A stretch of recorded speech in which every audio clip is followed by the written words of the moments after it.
샬롬, 하나님의 말씀과 함께하는 2026년 지구촌 새생명교회 오재영 목사입니다. 2026년도는 신명기 8장 1절의 역사, 하나님의 말씀을 지켜 행하면 살고 번성하며 차지하는 역사를 기대하며 나아갑니다. 사랑하는 성도 여러분, 오늘 우리에게 주시는 하나님의 말씀은 마태복음 5장 1절에서 16절 말씀입니다. 제가 한번 읽어드리겠습니다.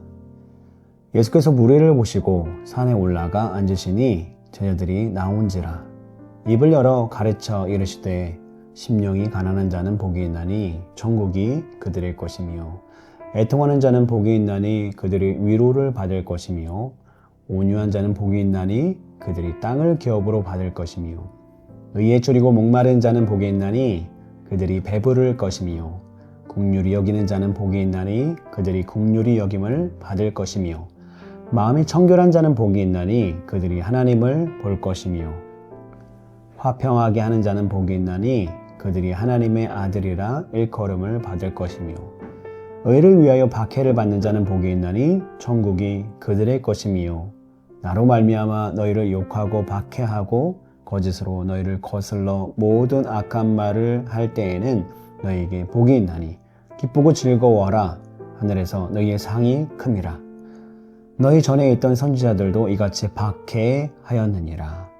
너희는 세상의 소금이니 소금이 만일 그 맛을 잃으면 무엇으로 짜게 하리요. 후에는 아무 쓸데없어 다만 밖에 버려져 사람에게 밟힐 뿐이니라. 너희는 세상의 빛이라 산 위에 있는 동네가 숨기지 못할 것이요. 사람의 등불을 켜서 말 아래 두지 아니하고 등경 위에 두나니 그러므로 집안의 모든 사람에게 비치느니라.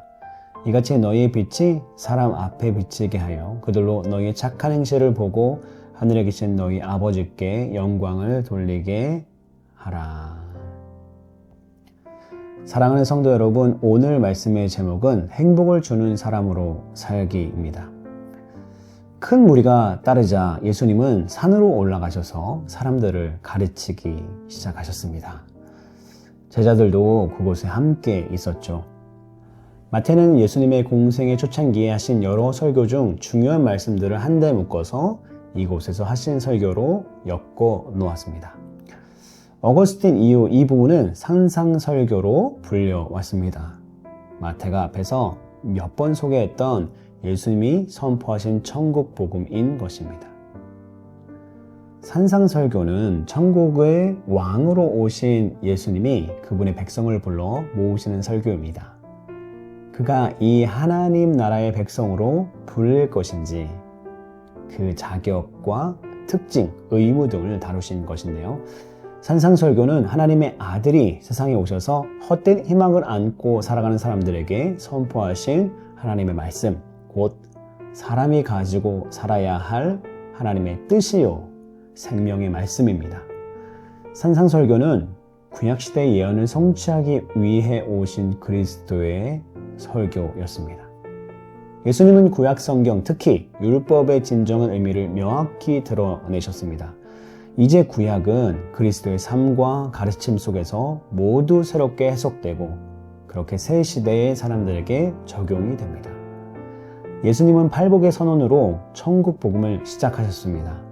예수 그리스도의 오심으로 이 땅에 축복의 시대가 열린 것입니다. 예수님은 자신을 따라 산에 올라온 많은 사람들 중에서 어떤 사람들이 천국의 백성, 곧 복 있는 사람으로 부를 것인지를 8가지 복의 형태로 말씀하셨습니다. 하나님의 나라는 한편으로 예수님 활동에서 시작되지만 다른 한편으로는 그의 백성을 불러 모으심으로 시작됩니다. 이들을 구원하시기 위해서 예수님이 오셨기 때문입니다.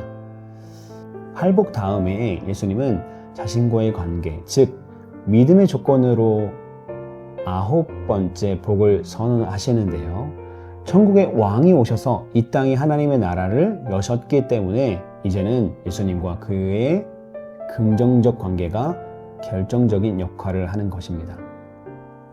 예수님은 자신과의 관계, 즉 믿음의 근거로 해 설교를 듣는 사람들을 세상의 빛, 땅의 소금으로 부르셨습니다. 세상의 빛으로 오신 예수님을 믿는 것이 사람들에게 빛과 소금의 자격과 역할을 부여하는 것입니다. 여러분, 오늘 우리가 간절히 바라는 복은 대부분 물질에 관한 것입니다. 하지만 하나님께서 말씀하신 팔복은 세상의 것이 아니었던 것, 우리는 알 수 있습니다. 그것은 하나님을 향한 성실한 태도를 가진 자들에게 영원한 천국의 기쁨을 맛보게 해주시겠다는 것이었습니다. 우리의 삶의 방향성은 어떠합니까? 예수님의 마음과 그의 방향성과 같습니까? 아니면 조금 다른 것 같습니까? 기도하겠습니다. 거룩하신 주님 감사합니다. 오늘 우리의 삶 가운데 주님께서 함께 하시고 아버지 이 아침에 하나님의 말씀을 듣게 하시니 또 묵상하게 하시니 감사합니다. 아버지 우리에게 하나님께서 바라시고 원하시는 것은 신실하게 하나님의 말씀, 하나님의 뜻을 묵상하고 따라 나가는 것입니다. 주님, 우리에게 그럴 때에 주님의 천국이 임하게 되고 우리의 삶 가운데 참된 평안과 기쁨이 넘쳐나게 되는 줄 믿사오니 주님, 우리의 삶 가운데 예수 그리스도의 뜻, 그 영적인 복들이 넘쳐나는 기도가 시작될 수 있도록 하나님 도와주시옵소서. 오늘도 그렇게 함께 하실 주님, 동행하실 주님, 지키실 주님을 찬양하오며 예수 그리스도의 이름으로 기도드렸습니다. 아멘. 오늘도 우리와 함께 하실 주님과 동행하는 하루 되시기를 주님의 이름으로 축복합니다. 마라나타.